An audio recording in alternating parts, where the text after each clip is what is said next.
ಅಧ್ಯಾಯ 4. ಶಿವ ಮತ್ತು ಶಿವೆಯ ವಿಭೂತಿಗಳ ವರ್ಣನೆ. ಶ್ರೀಕೃಷ್ಣನು ಕೇಳಿದನು, ಪೂಜ್ಯರೇ, ಅಮಿತ ತೇಜಸ್ವಿ ಭಗವಾನ್ ಶಿವನ ಮೂರ್ತಿಗಳು ಈ ಜಗತ್ತನ್ನು ವ್ಯಾಪಿಸಿರುವುದನ್ನು ನಾನು ಕೇಳಿದೆನು. ಈಗ ಪರಮೇಶ್ವರಿ ಶಿವೆ ಮತ್ತು ಪರಮೇಶ್ವರ ಶಿವನ ಯಥಾರ್ಥ ಸ್ವರೂಪವೇನು? ಅವರಿಬ್ಬರು ಸ್ತ್ರೀ ಮತ್ತು ಪುರುಷರೂಪಿ ಈ ಜಗತ್ತನ್ನು ಹೇಗೆ ವ್ಯಾಪಿಸಿಕೊಂಡಿರುವರು? ಇದನ್ನು ತಿಳಿಯುವ ಇಚ್ಛೆ ನನಗುಂಟಾಗಿದೆ. ಉಪಮನ್ಯು ಹೇಳಿದನು, ದೇವಕಿ ನಂದನ, ನಾನು ಶಿವೆ ಮತ್ತು ಶಿವನ ಶ್ರೀ ಸಂಪನ್ನ ಐಶ್ವರ್ಯವನ್ನು ಹಾಗೂ ಅವರಿಬ್ಬರ ಯಥಾರ್ಥ ಸ್ವರೂಪವನ್ನು ಸಂಕ್ಷೇಪವಾಗಿ ವರ್ಣಿಸುವೆನು. ವಿಸ್ತಾರವಾಗಿ ಈ ವಿಷಯವನ್ನು ಭಗವಾನ್ ಶಿವನು ವರ್ಣಿಸಲಾರನು. ಸಾಕ್ಷಾತ್ ಮಹಾದೇವಿ ಪಾರ್ವತಿಯು ಶಕ್ತಿಯಾಗಿರುವಳು ಮತ್ತು ಮಹಾದೇವನು ಶಕ್ತಿವಂತನಾಗಿರುವನು. ಅವರಿಬ್ಬರ ವಿಭೂತಿಯ ಲೇಷ ಮಾತ್ರವೇ ಈ ಸಂಪೂರ್ಣ ಚರಾಚರ ಜಗತ್ತಿನ ರೂಪದಲ್ಲಿ ಸ್ಥಿತವಾಗಿದೆ. ಇಲ್ಲಿ ಕೆಲವು ವಸ್ತುಗಳು ಜಡವಾಗಿದೆ, ಕೆಲವು ಚೇತನವಾಗಿವೆ. ಅವೆರಡನ್ನು ಕ್ರಮವಾಗಿ ಶುದ್ಧ, ಅಶುದ್ಧ, ಪರ, ಅಪರ ಎಂದು ಹೇಳಲಾಗಿದೆ. ಯಾವುದು ಚಿನ್ಮಂಡಲವು ಜಡಮಂಡಲದೊಂದಿಗೆ ಸಂಯುಕ್ತವಾಗಿ ಸಂಸಾರದಲ್ಲಿ ಅಲಿಯುತ್ತಿದೆಯೋ ಅದನ್ನು ಅಶುದ್ಧ ಮತ್ತು ಅಪರ ಎಂದು ಹೇಳಲಾಗಿದೆ. ಇದರಿಂದ ಭಿನ್ನವಾದ ಯಾವುದು ಜಡದ ಬಂಧನದಿಂದ ಮುಕ್ತವಾಗಿದೆಯೋ ಅದು ಪರ ಮತ್ತು ಶುದ್ಧವೆಂದು ಹೇಳಲಾಗಿದೆ. ಅಪರ ಮತ್ತು ಪರ ಚಿದಚಿತ್ ಸ್ವರೂಪವಾಗಿವೆ. ಇವುಗಳ ಮೇಲೆ ಸ್ವಾಭಾವಿಕವಾಗಿ ಶಿವ ಹಾಗೂ ಶಿವೆಯ ಸ್ವಾಮಿತ್ವವಿರುವುದು. ಶಿವೆ ಮತ್ತು ಶಿವನ ವಶದಲ್ಲೇ ಈ ವಿಶ್ವವೂ ಇದೆ. ವಿಶ್ವದ ವಶದಲ್ಲಿ ಶಿವೆ ಹಾಗೂ ಶಿವರಿಲ್ಲ. ಈ ಜಗತ್ತೆಲ್ಲವೂ ಶಿವ ಮತ್ತು ಶಿವೆಯ ಶಾಸನದಲ್ಲಿದೆ. ಅದಕ್ಕಾಗಿ ಅವರಿಬ್ಬರು ಇದರ ಈಶ್ವರ ಅಥವಾ ವಿಶ್ವೇಶ್ವರರೆಂದು ಹೇಳಲಾಗಿದೆ. ಶಿವನಿರುವಂತೆಯೇ ಶಿವೆ ಆಗಿರುವಳು, ಶಿವೆ ಇರುವಂತೆಯೇ ಶಿವನಿರುವನು. ಚಂದ್ರ ಮತ್ತು ಅವನ ಬೆಳದಿಂಗಳಲ್ಲಿ ಯಾವುದೇ ಅಂತರವಿಲ್ಲದಿರುವಂತೆಯೇ ಶಿವ ಮತ್ತು ಶಿವೆಯರಲ್ಲಿ ಯಾವುದೇ ಅಂತರವಿಲ್ಲ. ಬೆಳದಿಂಗಳಿಲ್ಲದೆ ಚಂದ್ರನು ಸುಶೋಭಿಸದಂತೆಯೇ ಶಿವನಿದ್ದರೂ ಶಕ್ತಿಯಿಲ್ಲದೆ ಸುಶೋಭಿತನಾಗುವುದಿಲ್ಲ. ಈ ಸೂರ್ಯನು ಎಂದಿಗೂ ಪ್ರಭೆಯಿಲ್ಲದೆ ಇರುವುದಿಲ್ಲ ಹಾಗೂ ಪ್ರಭೆಯು ಸೂರ್ಯನಿಲ್ಲದೆ ಇರಲಾರದು.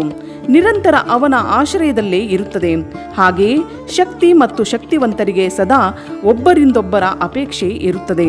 ಶಿವನಿಲ್ಲದೆ ಶಕ್ತಿಯು ಇರಲಾರದು ಮತ್ತು ಶಕ್ತಿಯಿಲ್ಲದೆ ಶಿವನಿರಲಾರನು.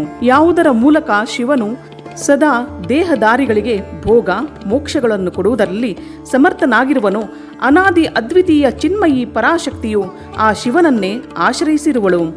ಜ್ಞಾನಿ ಪುರುಷರು ಅದೇ ಶಕ್ತಿಯನ್ನು ಸರ್ವೇಶ್ವರ ಪರಮಾತ್ಮ ಶಿವನಿಗೆ ಅನುರೂಪವಾಗಿ ಆಯಾಯ ಅಲೌಕಿಕ ಗುಣಗಳ ಕಾರಣ ಅವನ ಸಹಧರ್ಮಿಣಿ ಎಂದು ಹೇಳುತ್ತಾರೆ. ಆ ಏಕಮಾತ್ರ ಚಿನ್ಮಯಿ ಪರಾಶಕ್ತಿಯು ಸೃಷ್ಟಿ ಧರ್ಮಿಣಿಯಾಗಿರುವಳು. ಅವಳೇ ಶಿವನ ಇಚ್ಛೆಯಿಂದ ವಿಭಾಗಪೂರ್ವಕ ನಾನಾ ಪ್ರಕಾರದ ವಿಶ್ವವನ್ನು ರಚಿಸುವಳು. ಆ ಶಕ್ತಿಯನ್ನು ಮೂಲ ಪ್ರಕೃತಿ, ಮಾಯೆ ಮತ್ತು ತ್ರಿಗುಣಾತ್ಮಿಕೆ ಎಂಬ 3 ರೀತಿಯಿಂದ ಹೇಳಲಾಗಿದೆ. ಆ ಶಕ್ತಿರೂಪಿಣಿ ಶಿವೆಯೇ ಈ ಜಗತ್ತಿನ ವಿಸ್ತಾರ ಮಾಡಿರುವಳು. ವ್ಯವಹಾರ ಭೇದದಿಂದ ಶಕ್ತಿಗಳ 1, 2, 100, 1000 ಹಾಗೂ ಬಹುಸಂಖ್ಯಕ ಭೇದಗಳಾಗುತ್ತವೆ. ಶಿವನ ಇಚ್ಛೆಯಿಂದ ಪರಾಶಕ್ತಿಯು ಶಿವತತ್ವದೊಂದಿಗೆ ಏಕತೆಯನ್ನು ಪಡೆಯುತ್ತಾಳೆ. ಅಂದಿನಿಂದ ಕಲ್ಪದ ಆದಿಯಲ್ಲಿ ಎಳ್ಳಿನಿಂದ ಎಣ್ಣೆಯಂತೆ ಅದೇ ಪ್ರಕಾರದಿಂದ ಸೃಷ್ಟಿಯ ಪ್ರಾದುರ್ಭವವಾಗುತ್ತದೆ. ಅನಂತರ ಶಕ್ತಿವಂತನಿಂದ ಶಕ್ತಿಯಲ್ಲಿ ಕ್ರಿಯಾಮಯ ಶಕ್ತಿಯು ಪ್ರಕಟವಾಗುತ್ತದೆ. ಅವಳು ವಿಕ್ಷುಬ್ಧಳಾದಾಗ ಆದಿಕಾಲದಲ್ಲಿ ಮೊದಲಿಗೆ ನಾದದ ಉತ್ಪತ್ತಿಯಾಯಿತು. ಮತ್ತೆ ನಾದದಿಂದ ಬಿಂದುವಿನ ಪ್ರಾಕಟ್ಯವಾಯಿತು. ಬಿಂದುವಿನಿಂದ ಸದಾಶಿವ ದೇವನ ಉತ್ಪತ್ತಿಯಾಯಿತು. ಆ ಸದಾಶಿವನಿಂದ ಮಹೇಶ್ವರನು ಪ್ರಕಟನಾದನು ಮತ್ತು ಮಹೇಶ್ವರನಿಂದ ಶುದ್ಧ ವಿದ್ಯೆಯು ಪ್ರಕಟವಾಯಿತು. ಅದು ವಾಣಿಯ ಈಶ್ವರಿಯಾಗಿದ್ದಾಳೆ. ಈ ಪ್ರಕಾರ ತ್ರಿಶೂಲಧಾರಿ ಮಹೇಶ್ವರನಿಂದ ವಾಗೀಶ್ವರಿ ಎಂಬ ಶಕ್ತಿಯ ಪ್ರಾದುರ್ಭವವಾಯಿತು. ಅವಳು ವರ್ಣ ಅಕ್ಷರಗಳ ರೂಪದಲ್ಲಿ ವಿಸ್ತಾರಗೊಳ್ಳುವಳು ಮತ್ತು ಮಾತೃಕಾ ಎಂದು ಹೇಳಲ್ಪಡುವಳು. ಅನಂತರ ಅನಂತನ ಸಮಾವೇಶದಿಂದ ಮಾಯೆಯು ಕಾಲ, ನಿಯತಿ, ಕಲಾ ಮತ್ತು ವಿದ್ಯೆ ಇವನ್ನು ಸೃಷ್ಟಿಸಿದಳು. ಕಲಾದಿಂದ ರಾಹು ಮತ್ತು ಪುರುಷರಾದರು. ಮತ್ತೆ ತ್ರಿಗುಣಾತ್ಮಕ ಅವ್ಯಕ್ತದಿಂದ 3 ಗುಣಗಳು ಬೇರೆ ಬೇರೆಯಾಗಿ ಪ್ರಕಟವಾದುವು. ಸತ್ವ, ರಜ, ತಮ ಎಂಬ 3 ಗುಣಗಳಿಂದ ಸಮಸ್ತ ಜಗತ್ತು ವ್ಯಾಪ್ತವಾಗಿದೆ. ಗುಣಗಳಲ್ಲಿ ಕ್ಷೋಭೆ ಉಂಟಾದಾಗ ಅವುಗಳಿಂದ ಗುಣೇಶವೆಂಬ 3 ಮೂರ್ತಿಗಳು ಪ್ರಕಟಗೊಂಡವು. ಜೊತೆಗೆ ಮಹತ್ ಆದಿತತ್ವಗಳು ಕ್ರಮವಾಗಿ ಪ್ರಾದುರ್ಭವಿಸಿದವು. ಅವುಗಳಿಂದಲೇ ಶಿವನ ಆಜ್ಞೆಗನುಸಾರ ಅಸಂಖ್ಯ ಅಂಡಪಿಂಡಗಳು ಪ್ರಕಟವಾದವು. ಅವು ಅನಂತ ಆದಿ ವಿದ್ಯೇಶ್ವರ ಚಕ್ರವರ್ತಿಗಳಿಂದ ಅಧಿಷ್ಠಿತವಾಗಿದೆ. ಶರೀರಾಂತರದ ಭೇದದಿಂದ ಶಕ್ತಿಯ ಅನೇಕ ಭೇದಗಳನ್ನು ಹೇಳಲಾಗಿದೆ. ಸ್ಥೂಲ ಮತ್ತು ಸೂಕ್ಷ್ಮ ಎಂಬ ಭೇದದಿಂದ ಅನೇಕ ರೂಪಗಳನ್ನು ತಿಳಿಯಬೇಕು. ರುದ್ರನ ಶಕ್ತಿ ರೌದ್ರಿ, ವಿಷ್ಣುವಿನ ವೈಷ್ಣವಿ, ಬ್ರಹ್ಮನ ಬ್ರಹ್ಮಾಣಿ, ಇಂದ್ರನ ಇಂದ್ರಾಣಿ ಎಂದು ಹೇಳಲ್ಪಡುವಳು. ಇಲ್ಲಿ ಹೆಚ್ಚು ಹೇಳುವುದರಿಂದ ಏನು ಲಾಭ? ವಿಶ್ವವೆಂದು ಹೇಳುವ ಶರೀರವು ಅಂತರಾತ್ಮನಿಂದ ವ್ಯಾಪ್ತವಾಗಿರುವಂತೆಯೇ ಶಕ್ತ್ಯಾತ್ಮನಿಂದ ವ್ಯಾಪ್ತವಾಗಿದೆ. ಆದ್ದರಿಂದ ಸಂಪೂರ್ಣ ಸ್ಥಾವರ ಜಂಗಮ ರೂಪಿ ಜಗತ್ತು ಶಕ್ತಿಮಯವಾಗಿದೆ. ಈ ಪರಾಶಕ್ತಿಯು ಪರಮಾತ್ಮ ಶಿವನ ಕಲೆ ಎಂದು ಹೇಳಲಾಗಿದೆ. ಹೀಗೆ ಈ ಪರಾಶಕ್ತಿಯು ಈಶ್ವರನ ಇಚ್ಛೆಗನುಸಾರವಾಗಿ ನಡೆದು ಚರಾಚರ ಜಗತ್ತನ್ನು ಸೃಷ್ಟಿಸುವಳು ಎಂಬುದು ಜ್ಞಾನಿಗಳ ನಿಶ್ಚಯವಾಗಿದೆ. ಜ್ಞಾನ, ಕ್ರಿಯಾ ಮತ್ತು ಇಚ್ಛೆ ಈ ಮೂರು ಶಕ್ತಿಗಳಿಂದ ಶಕ್ತಿವಂತ ಈಶ್ವರನು ಸದಾ ಸಂಪೂರ್ಣ ವಿಶ್ವವನ್ನು ವ್ಯಾಪಿಸಿ ಸ್ಥಿತನಾಗಿರುವನು. ಇದು ಹೀಗೆ ಆಗಲಿ, ಇದು ಹೀಗಾಗದಿರಲಿ, ಈ ರೀತಿ ಕಾರ್ಯಗಳನ್ನು ನಿಯಮನ ಮಾಡುವ ಮಹೇಶ್ವರನ ಇಚ್ಛಾಶಕ್ತಿಯು ನಿತ್ಯವಾಗಿದೆ. ಅವನ ಜ್ಞಾನ ಶಕ್ತಿಯು ಬುದ್ಧಿರೂಪವಾಗಿ ಕಾರ್ಯ, ಕರಣ, ಕಾರಣ ಮತ್ತು ಪ್ರಯೋಜನದ ಇವನ್ನು ಸರಿಯಾಗಿ ನಿಶ್ಚಯ ಮಾಡುತ್ತದೆ. ಹಾಗೂ ಶಿವನ ಕ್ರಿಯಾಶಕ್ತಿಯು ಸಂಕಲ್ಪ ರೂಪಿಯಾಗಿ ಅವನ ಇಚ್ಛೆ ಮತ್ತು ನಿಶ್ಚಯಗನುಸಾರ ಕಾರ್ಯರೂಪಿ ಸಮಸ್ತ ಜಗತ್ತನ್ನು ಕ್ಷಣದಲ್ಲಿ ಕಲ್ಪಿಸುವುದು. ಈ ಪ್ರಕಾರ ಮೂರು ಶಕ್ತಿಗಳಿಂದ ಜಗತ್ತಿನ ಉತ್ಥಾನವಾಗುತ್ತದೆ. ಪ್ರಸವ ಧರ್ಮವುಳ್ಳ ಶಕ್ತಿಯು ಪರಾಶಕ್ತಿಯಿಂದ ಪ್ರೇರಿತಳಾಗಿಯೇ ಸಂಪೂರ್ಣ ಜಗತ್ತನ್ನು ಸೃಷ್ಟಿಸುವಳು. ಈ ರೀತಿ ಶಕ್ತಿಯರ ಸಂಯೋಗದಿಂದ ಶಿವನನ್ನು ಶಕ್ತಿವಂತನೆಂದು ಹೇಳಲಾಗುತ್ತದೆ. ಶಕ್ತಿ ಮತ್ತು ಶಕ್ತಿವಂತ ಇದರಿಂದ ಪ್ರಕಟವಾದ ಕಾರಣ ಈ ಜಗತ್ತು ಶಾಕ್ತ ಹಾಗೂ ಶೈವವೆಂದು ಹೇಳಲಾಗಿದೆ. ತಂದೆ ತಾಯಿಯರಿಲ್ಲದೆ ಪುತ್ರನ ಜನ್ಮವಾಗುವುದಿಲ್ಲ. ಹಾಗೆಯೇ ಭವ ಮತ್ತು ಭವಾನಿಯರಿಲ್ಲದೆ ಈ ಚರಾಚರ ಜಗತ್ತಿನ ಉತ್ಪತ್ತಿಯಾಗುವುದಿಲ್ಲ. ಸ್ತ್ರೀ ಮತ್ತು ಪುರುಷರಿಂದ ಪ್ರಕಟವಾದ ಜಗತ್ತು ಸ್ತ್ರೀ ಪುರುಷ ರೂಪವೇ ಆಗಿದೆ. ಇದು ಪುರುಷ ಮತ್ತು ಸ್ತ್ರೀಯ ವಿಭೂತಿಯಾಗಿದೆ. ಆದ್ದರಿಂದ ಸ್ತ್ರೀ ಪುರುಷರಿಂದ ಅಧಿಷ್ಠಿತವಾಗಿದೆ. ಇವರಲ್ಲಿ ಶಕ್ತಿವಂತ ಪುರುಷರೂಪಿ ಶಿವನಾದರೂ ಪರಮಾತ್ಮ ಎಂದು ಹೇಳಲಾಗಿದೆ ಮತ್ತು ಸ್ತ್ರೀರೂಪಿಣಿ ಶಿವೆ ಅವನ ಪರಾಶಕ್ತಿಯಾಗಿದೆ. ಶಿವನು ಸದಾಶಿವ ಮತ್ತು ಶಿವೆಯನ್ನು ಮನೋನ್ಮನಿ ಎಂದು ಹೇಳಲಾಗಿದೆ. ಶಿವನನ್ನು ಮಹೇಶ್ವರನೆಂದು ತಿಳಿಯಬೇಕು ಹಾಗೂ ಶಿವೆಯನ್ನು ಮಾಯೆ ಎಂದು ತಿಳಿಯಬೇಕು. ಪರಮೇಶ್ವರ ಶಿವನು ಪುರುಷನಾಗಿದ್ದಾನೆ ಮತ್ತು ಪರಮೇಶ್ವರಿ ಶಿವೆ ಪ್ರಕೃತಿಯಾಗಿದ್ದಾಳೆ. ಮಹೇಶ್ವರ ಶಿವನು ರುದ್ರನು ಮತ್ತು ಅವನ ವಲ್ಲಭೆ ಶಿವಾದೇವಿಯು ರುದ್ರಾಣಿಯಾಗಿದ್ದಾಳೆ. ವಿಶ್ವೇಶ್ವರ ದೇವನು ವಿಷ್ಣು ಮತ್ತು ಅವನ ಪ್ರಿಯೆ ಲಕ್ಷ್ಮಿಯಾಗಿದ್ದಾಳೆ. ಸೃಷ್ಟಿಕರ್ತ ಶಿವನು ಬ್ರಹ್ಮನೆನಿಸಿದಾಗ ಅವನ ಪ್ರಿಯೆಯನ್ನು ಬ್ರಹ್ಮಾಣಿ ಎಂದು ಹೇಳುತ್ತಾರೆ. ಭಗವಾನ್ ಶಿವನು ಭಾಸ್ಕರನಾಗಿದ್ದಾನೆ.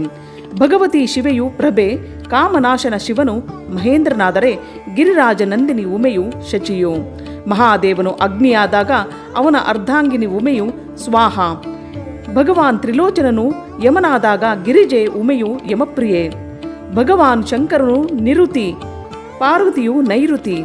ಭಗವಾನ್ ರುದ್ರನು ವರುಣನು, ಪಾರ್ವತಿ ವಾರುಣಿ. ಚಂದ್ರಶೇಖರ ಶಿವನು ವಾಯು, ಪಾರ್ವತಿಯು ವಾಯುಪ್ರಿಯೆ. ಶಿವನು ಯಕ್ಷನು, ಪಾರ್ವತಿ ರುದ್ದಿಯು. ಚಂದ್ರಾರ್ಧಶೇಖರ ಶಿವನು ಚಂದ್ರನು, ರುದ್ರವಲ್ಲಭೆ ಉಮೆಯು ರೋಹಿಣಿ. ಪರಮೇಶ್ವರ ಶಿವನು ಈಶಾನನು, ಪರಮೇಶ್ವರಿ ಶಿವೆಯು ಅವನ ಪತ್ನಿ. ನಾಗರಾಜ ಅನಂತನನ್ನು ವಲಯವಾಗಿ ಧರಿಸುವ ಭಗವಾನ್ ಶಂಕರನು ಅನಂತನಾಗಿದ್ದಾನೆ. ಅವನ ವಲ್ಲಭೆ ಶಿವೆಯು ಅನಂತ. ಕಾಲಶತ್ರು ಶಿವನು ಕಾಲಾಗ್ನಿ ರುದ್ರನಾಗಿದ್ದಾನೆ. ಕಾಳಿಯು ಕಾಲಾಂತಕ ಪ್ರಿಯೆ. ಪುರುಷನೆಂಬ ಹೆಸರಿನ ಸ್ವಯಂಭುವ ಮನು ರೂಪದಲ್ಲಿ ಸಾಕ್ಷಾತ್ ಶಂಭುವೇ ಆಗಿದ್ದಾನೆ. ಶಿವಪ್ರಿಯೆ ಉಮೆ ಶತರೂಪ ಆಗಿದ್ದಾಳೆ. ಸಾಕ್ಷಾತ್ ಮಹಾದೇವನು ದಕ್ಷನಾಗಿದ್ದಾನೆ. ಪರಮೇಶ್ವರಿ ಪಾರ್ವತಿ ಪ್ರಸೂತಿಯು.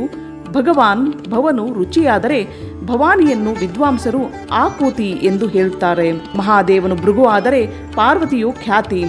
ಭಗವಾನ್ ರುದ್ರನು ಮರೀಚಿಯಾದರೆ ಶಿವವಲ್ಲಭೆ ಸಂಭೂತಿಯು. ಭಗವಾನ್ ಗಂಗಾಧರನು ಅಂಗಿರಾನಾದರೆ ಸಾಕ್ಷಾತ್ ಉಮೆಯು ಸ್ಮೃತಿ. ಚಂದ್ರಮೌಳಿ ಪುಲಸ್ತ್ಯವಾದರೆ ಪಾರ್ವತಿಯು ಪ್ರೀತಿ ತ್ರಿಪುರನಾಶಕ. ಶಿವನು ಪುಲಹನಾಗಿದ್ದಾನೆ, ಪಾರ್ವತಿಯು ಅವನ ಪ್ರಿಯೆಯು. ಯಜ್ಞಧ್ವಂಸಿ ಶಿವನು ಕ್ರತು ಆಗಿದ್ದಾನೆ, ಅವನ ಪ್ರಿಯೆ ಪಾರ್ವತಿ ಸಂನತಿ. ಭಗವಾನ್ ಶಿವನು ಅತ್ರಿಯು, ಸಾಕ್ಷಾತ್ ಉಮೆ ಅನಸೂಯ. ಕಾಲಹಂತ ಶಿವನು ಕಶ್ಯಪನು, ಮಹೇಶ್ವರಿ ಉಮೆಯು ದೇವಮಾತಾ ಅದಿತಿಯು. ಕಾಮನಾಶನ ಶಿವನು ವಸಿಷ್ಠನು, ಸಾಕ್ಷಾತ್ ದೇವಿ ಪಾರ್ವತಿ ಅರುಂಧತಿಯು. ಭಗವಾನ್ ಶಂಕರನೇ ಜಗತ್ತಿನ ಎಲ್ಲ ಪುರುಷರಾಗಿದ್ದಾನೆ. ಮಹೇಶ್ವರಿ ಶಿವೆಯು ಸಂಪೂರ್ಣ ಸ್ತ್ರೀರೂಪಳು. ಆದ್ದರಿಂದ ಎಲ್ಲ ಸ್ತ್ರೀ ಪುರುಷರು ಅವರ ವಿಭೂತಿಯೇ ಆಗಿದ್ದಾರೆ. ಭಗವಾನ್ ಶಿವನು ವಿಷಯಿಯಾಗಿದ್ದಾನೆ, ಪರಮೇಶ್ವರಿ ಉಮೆಯು ವಿಷಯ. ಕೇಳಲು ಬರುವುದೆಲ್ಲವೂ ಉಮೆಯ ರೂಪವಾಗಿದೆ. ಶ್ರೋತ ಸಾಕ್ಷಾತ್ ಭಗವಾನ್ ಶಂಕರನಾಗಿರುವನು.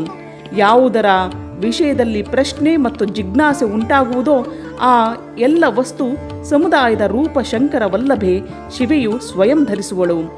ಕೇಳುವ ಪುರುಷರೆಲ್ಲ ಬಾಲಚಂದ್ರಶೇಖರ ವಿಶ್ವಾತ್ಮ ಶಿವರೂಪವೇ ಆಗಿರುವನು. ಭವವಲ್ಲಭೆ ಉಮೆಯೇ ದೃಶ್ಯ ವಸ್ತುಗಳ ರೂಪಗಳನ್ನು ಧರಿಸುವಳು. ದ್ರಷ್ಟ ಪುರುಷನ ರೂಪದಲ್ಲಿ ಶಶಿಖಂಡ ಮೌಲಿ ಭಗವಾನ್ ವಿಶ್ವನಾಥನೇ ಎಲ್ಲವನ್ನು ನೋಡುವನು. ಸಮಸ್ತ ರಸದ ರಾಶಿ ಮಹಾದೇವಿಯಾಗಿದ್ದಾಳೆ. ಆ ರಸವನ್ನು ಆಸ್ವಾದಿಸುವವನು ಮಂಗಳಮಯ ಮಹಾದೇವನಾಗಿರುವನು. ಪ್ರೇಮ ಸಮೂಹ ಪಾರ್ವತಿಯಾಗಿದ್ದಾಳೆ. ಪ್ರಿಯತಮ ವಿಷಭೋಜಿ ಶಿವನಾಗಿದ್ದಾನೆ. ಮಹೇಶ್ವರಿ ದೇವಿಯು ಸದಾ ಮಂತವ್ಯ ವಸ್ತುಗಳ ಸ್ವರೂಪವನ್ನು ಧರಿಸುವಳು. ವಿಶ್ವಾತ್ಮ ಮಹೇಶ್ವರ ಮಹಾದೇವನು ಆ ವಸ್ತುಗಳ ಮಂತ ಅಂದರೆ ಮನನ ಮಾಡುವವನು ಆಗಿರುವನು. ಭವವಲ್ಲಭೆ ಪಾರ್ವತಿಯು ಬೋದ್ಧವ್ಯ ಅಂದರೆ ತಿಳಿಯಲು ಯೋಗ್ಯವಾದ ವಸ್ತುಗಳ ರೂಪಗಳನ್ನು ಧರಿಸುವಳು. ಶಶಿಶೇಖರ ಭಗವಾನ್ ಮಹಾದೇವನೇ ಆ ವಸ್ತುಗಳ ಜ್ಞಾತ ಆಗಿರುವನು. ಸಾಮರ್ಥ್ಯಶಾಲಿ ಭಗವಾನ್ ಪಿನಾಕಿಯು ಸಂಪೂರ್ಣ ಪ್ರಾಣಿಗಳ ಪ್ರಾಣನಾಗಿದ್ದಾನೆ. ಎಲ್ಲರ ಪ್ರಾಣಗಳ ಸ್ಥಿತಿ ಜಲರೂಪಿಣಿ ಮಾತೆ ಪಾರ್ವತಿಯಾಗಿದ್ದಾಳೆ. ತ್ರಿಪುರಾಂತಕ ಪಶುಪತಿಯ ಪ್ರಾಣವಲ್ಲಭೆ ಪಾರ್ವತಿ ದೇವಿಯು ಕ್ಷೇತ್ರದ ರೂಪವನ್ನು ಧರಿಸಿದಾಗ ಕಾಲನಿಗೂ ಕಾಲನಾದ ಭಗವಾನ್ ಮಹಾಕಾಲನು ಕ್ಷೇತ್ರಜ್ಞ ರೂಪದಲ್ಲಿ ಸ್ಥಿತನಾಗುತ್ತಾನೆ. ಶೂಲಧಾರಿ ಮಹಾದೇವನು ಹಗಲು ಆಗಿರುವನು. ಶೂಲಪಾಣಿ ಪ್ರಿಯ ಪಾರ್ವತಿಯು ರಾತ್ರಿಯು. ಕಲ್ಯಾಣಕಾರಿ ಮಹಾದೇವನು ಆಕಾಶನಾಗಿದ್ದಾನೆ. ಶಂಕರ ಪ್ರಿಯ ಪಾರ್ವತಿಯು ಪೃಥ್ವಿಯು. ಭಗವಾನ್ ಮಹೇಶ್ವರನು ಸಮುದ್ರನಾಗಿದ್ದಾನೆ. ಗಿರಿರಾಜ ಕನ್ಯೆ ಶಿವೆಯು ಅದರ ತಟಭೂಮಿಯಾಗಿದ್ದಾಳೆ. ವೃಷಭಧ್ವಜ ಮಹಾದೇವನು ವೃಕ್ಷನಾದರೆ ವಿಶ್ವೇಶ್ವರ ಪ್ರಿಯೆ ಉಮೆಯು ಅದರಲ್ಲಿ ಹರಡಿಕೊಳ್ಳುವ ಲತೆಯಾಗಿದ್ದಾಳೆ.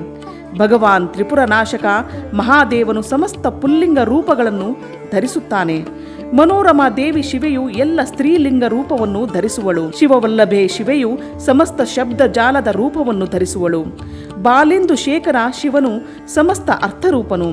ಯಾವ ಯಾವ ಪದಾರ್ಥಗಳ ಯಾವ ಯಾವ ಶಕ್ತಿಯನ್ನು ಹೇಳಲಾಗಿದೆಯೋ ಆಯಾಯ ಶಕ್ತಿಯಾದರೂ ವಿಶ್ವೇಶ್ವರಿ ದೇವಿ ಶಿವೆಯಾಗಿರುವಳು. ಮತ್ತು ಆಯಾಯ ಎಲ್ಲ ಪದಾರ್ಥಗಳು ಸಾಕ್ಷಾತ್ ಮಹೇಶ್ವರನಾಗಿರುವನು. ಯಾವುದು ಎಲ್ಲಕ್ಕಿಂತ ಅತೀತವಾಗಿರುವುದೋ, ಪವಿತ್ರವಾಗಿದೆಯೋ, ಪುಣ್ಯಮಯವಾಗಿದೆಯೋ, ಮಂಗಳ ರೂಪವಾಗಿರುವುದೋ ಆಯಾಯ ವಸ್ತುಗಳನ್ನು ಮಹಾನುಭಾವರಾದ ಮಹಾತ್ಮರು ಶಿವ ಪಾರ್ವತಿಯರಿಬ್ಬರ ತೇಜದಿಂದ ವಿಸ್ತಾರಗೊಂಡಿದೆ ಎಂದು ತಿಳಿಸುತ್ತಾರೆ. ಉರಿಯುತ್ತಿರುವ ದೀಪ ಶಿಕೆಯು ಮನೆಯನ್ನು ಪ್ರಕಾಶಿತಗೊಳಿಸುವಂತೆಯೇ ಶಿವ ಪಾರ್ವತಿಯರ ತೇಜವೇ ವ್ಯಾಪ್ತವಾಗಿ ಸಂಪೂರ್ಣ ಜಗತ್ತನ್ನು ಪ್ರಕಾಶಿಸುತ್ತಿದೆ. ಶಿವೆ ಮತ್ತು ಶಿವ ಇವರಿಬ್ಬರು ಸರ್ವರೂಪರಾಗಿದ್ದಾರೆ. ಎಲ್ಲರ ಕಲ್ಯಾಣ ಮಾಡುವವರಾಗಿದ್ದಾರೆ. ಆದ್ದರಿಂದ ಸದಾಕಾಲ ಇವರಿಬ್ಬರ ಪೂಜೆ, ನಮನ ಹಾಗೂ ಚಿಂತನ ಮಾಡುತ್ತಾ ಇರಬೇಕು. ಶ್ರೀಕೃಷ್ಣನೇ, ಇಂದು ನಾನು ನಿನ್ನ ಎದುರಿಗೆ ನನ್ನ ಬುದ್ಧಿಗನುಸಾರವಾಗಿ ಪರಮೇಶ್ವರ ಶಿವನ ಮತ್ತು ಶಿವೆಯರ ಯಥಾರ್ಥ ಸ್ವರೂಪವನ್ನು ವರ್ಣಿಸಿರುವೆನು. ಆದರೂ ಇದೇ ಪೂರ್ಣವಲ್ಲ. ಅರ್ಥಾತ್ ಇವರಿಬ್ಬರ ಯಥಾರ್ಥ ರೂಪದ ಪೂರ್ಣ ವರ್ಣನೆಯಾಯಿತೆಂದು ಇದರಿಂದ ತಿಳಿಯಬಾರದು. ಏಕೆಂದರೆ ಇವರ ಸ್ವರೂಪಕ್ಕೆ ಸೀಮೆಯೇ ಇಲ್ಲ. ಅವರು ಸಮಸ್ತ ಮಹಾಪುರುಷರ ಮನಸ್ಸಿನ ಸೀಮೆಗಿಂತಲೂ ಪರರಾಗಿದ್ದಾರೆ. ಪರಮೇಶ್ವರ ಶಿವ ಮತ್ತು ಶಿವೆಯರ ಯಥಾರ್ಥ ಸ್ವರೂಪದ ವರ್ಣನೆ ಹೇಗಾಗಬಲ್ಲದು? ತನ್ನ ಚಿತ್ತವನ್ನು ಮಹೇಶ್ವರನ ಚರಣಗಳಲ್ಲಿ ಅರ್ಪಿಸುವವನ ಹಾಗೂ ಅವನ ಅನನ್ಯ ಭಕ್ತನಾದವನ ಮನಸ್ಸಿಗೆ ಅವನು ಬರುವನು ಮತ್ತು ಅವನ ಬುದ್ಧಿಯಲ್ಲಿ ಆರೂಢನಾಗುತ್ತಾನೆ. ಬೇರೆಯವರ ಬುದ್ಧಿಯಲ್ಲಿ ಆರೂಢನಾಗುವುದಿಲ್ಲ. ಇಲ್ಲಿ ನಾನು ವರ್ಣಿಸಿದ ವಿಭೂತಿಗಳು ಪ್ರಾಕೃತವಾಗಿವೆ. ಅದಕ್ಕಾಗಿ ಅಪರ ಎಂದು ತಿಳಿಯಲಾಗಿದೆ. ಇದಕ್ಕಿಂತ ಬೇರೆಯಾದ ಅಪ್ರಾಕೃತ ಹಾಗೂ ಪರಾ ವಿಭೂತಿಗಳು ಗುಹ್ಯವಾಗಿವೆ. ಅವನ ಗುಹ್ಯ ರಹಸ್ಯವನ್ನು ತಿಳಿಯುವ ಪುರುಷರೇ ಅವನ್ನು ಅರಿಯುವನು. ಪರಮೇಶ್ವರನ ಈ ಅಪ್ರಾಕೃತ ಪರಾ ವಿಭೂತಿಗಳಿಂದ ಮನಸ್ಸು ಮತ್ತು ಇಂದ್ರಿಯಗಳ ಸಹಿತ ವಾಣಿಯು ಮರಳಿ ಬರುತ್ತದೆ. ಪರಮೇಶ್ವರನ ಆ ವಿಭೂತಿಗಳೇ ಇಲ್ಲಿ ಪರಮಧಾಮವಾಗಿದೆ. ಅದೇ ಇಲ್ಲಿ ಪರಮಗತಿಯಾಗಿದೆ. ಅದೇ ಇಲ್ಲಿ ಪರಾಕಾಷ್ಠ ಆಗಿದೆ. ಯಾತೋ ವಾಚೋ ನಿವರ್ತಂತೆ ಮನಸಾ ಚೇಂದ್ರಿಯೈ ಸಹ ಅಪ್ರಾಕೃತ ಪರಾ ಚೈಷಾ ವಿಭೂತಿ ಪಾರಮೇಶ್ವರಿ. ಸೈವೇಹ ಪರಮಂ ಧಾಮ ಸೈವೇಹ ಪರಮಾಗತಿ ಸೈವೇಹ ಪರಮಾಕಾಷ್ಟ ವಿಭೂತಿ ಪರಮೇಷ್ಠಿನಃ. ತನ್ನ ಶ್ವಾಸ ಮತ್ತು ಇಂದ್ರಿಯಗಳ ಮೇಲೆ ವಿಜಯವನ್ನು ಪಡೆದ ಯೋಗಿ ಜನರೇ ಅದನ್ನು ಪಡೆಯಲು ಪ್ರಯತ್ನಿಸುವರು. ಶಿವೆ ಮತ್ತು ಶಿವನ ಈ ವಿಭೂತಿಗಳು ಸಂಸಾರ ರೂಪಿ ವಿಷಧರ ಸರ್ಪನು ಕುಡಿದು ಮೃತ್ಯುವಿಗೆ ಅಧೀನರಾದ ಮಾನವರಿಗಾಗಿ ಸಂಜೀವನಿ ಔಷಧಿಯಾಗಿದೆ. ಇದನ್ನು ತಿಳಿದವನು ಯಾರಿಂದಲೂ ಭಯಗೊಳ್ಳುವುದಿಲ್ಲ. ಈ ಪರ ಮತ್ತು ಅಪರ ವಿಭೂತಿಗಳನ್ನು ಸರಿಯಾಗಿ ತಿಳಿದವನು ಅಪರ ವಿಭೂತಿಗಳನ್ನು ದಾಟಿ ಪರ ವಿಭೂತಿಯನ್ನು ಅನುಭವಿಸತೊಡಗುವನು. ಶ್ರೀಕೃಷ್ಣನೇ, ಹೀಗೆ ನಿನಗೆ ಪರಮಾತ್ಮ ಶಿವ ಮತ್ತು ಪಾರ್ವತಿಯ ಯಥಾರ್ಥ ಸ್ವರೂಪವು ಗೋಪನೀಯವಾಗಿದ್ದರೂ ನಾನು ವರ್ಣಿಸಿರುವೆನು. ಏಕೆಂದರೆ ನೀನು ಭಗವಾನ್ ಶಿವನ ಭಕ್ತಿಗೆ ಯೋಗ್ಯನಾಗಿರುವೆ. ಶಿಷ್ಯನಲ್ಲದವನಿಗೆ, ಶಿವನ ಉಪಾಸಕನಲ್ಲದವನಿಗೆ, ಭಕ್ತನಲ್ಲದವನಿಗೆ ಎಂದು ಶಿವಪಾರ್ವತಿಯರ ಈ ವಿಭೂತಿಗಳನ್ನು ಉಪದೇಶಿಸಬಾರದು. ಇದು ವೇದದ ಆಜ್ಞೆಯಾಗಿದೆ. ಆದ್ದರಿಂದ ಅತ್ಯಂತ ಕಲ್ಯಾಣಮಯ ಶ್ರೀಕೃಷ್ಣನೇ, ನೀನು ಬೇರೆಯವರಿಗೆ ಇದನ್ನು ಉಪದೇಶಿಸಬಾರದು. ನಿನ್ನಂತೆಯೇ ಯೋಗ್ಯನಾದವನಿಗೆ ಹೇಳಬೇಕು, ಇಲ್ಲದಿದ್ದರೆ ಮೌನವಾಗಿಯೇ ಇರಬೇಕು. ಅಂತಃಕರಣದಿಂದ ಪವಿತ್ರನಾಗಿದ್ದು ಶಿವನ ಭಕ್ತನಾಗಿ ವಿಶ್ವಾಸಿಯಾದವನು ಇದನ್ನು ಕೀರ್ತಿಸಿದರೆ ಮನೋವಾಂಛಿತ ಫಲಕ್ಕೆ ಭಾಗಿಯಾಗುತ್ತಾನೆ. ಹಿಂದಿನ ಪ್ರಬಲ ಪ್ರತಿಬಂಧಕ ಕರ್ಮಗಳ ಮೂಲಕ ಮೊದಲಿಗೆ ಫಲದ ಪ್ರಾಪ್ತಿಯಲ್ಲಿ ಬಾಧಕವಾದರೂ ಪದೇ ಪದೇ ಸಾಧನೆಯ ಅಭ್ಯಾಸ ಮಾಡಬೇಕು. ಹೀಗೆ ಮಾಡುವ ಪುರುಷನಿಗೆ ಇಲ್ಲಿ ದುರ್ಲಭವಾದುದು ಯಾವುದೂ ಇಲ್ಲ. ಇಲ್ಲಿಗೆ ಅಧ್ಯಾಯ 4 ಸಂಪೂರ್ಣವಾಯಿತು.